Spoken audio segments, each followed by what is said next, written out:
સુરતના પાલોદમાં 1.16 કરોડના કેમિકલ ચોરીના રેકેટનો પર્દાફાશ થયો છે। પાલોદ પોલીસે હાઈવે નંબર 48 પર દરોડા પાડી કેમિકલ ચોરી કરતા 3 ડ્રાઈવરોને રંગે હાથે ઝડપી પાડ્યા છે।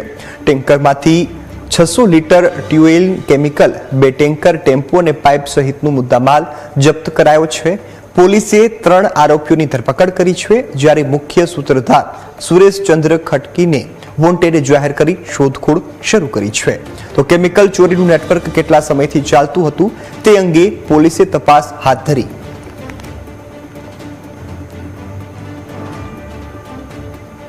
માલિકો છે એમની જાણ બાદ આજે કેમિકલ કાઢવાની પ્રવૃત્તિ કરી રહેલા હતા અને પોલીસને બાતમી મળતા આ ગુનો દાખલ કરવામાં આવેલો છે રેડ કરીને। અને મૂળ જે આરોપી છે સુરેશ ચંદ્ર રામલાલજી ખટીક છે એ આ પ્રવૃત્તિ છે એની અંદર મુખ્ય ભૂમિકા ભજવેલી છે। અને બાકીના જે 3 આરોપીઓ છે એ પૈકીના 2 ટ્રકના ડ્રાઈવરો, ટેન્કરના ડ્રાઈવરો છે અને એક જે છે એ ટેમ્પાનો ચાલક છે। એમ કુલ 4 આરોપીઓ છે, એના વિરુદ્ધમાં હાલ ગુનો દાખલ કરવામાં આવેલો છે।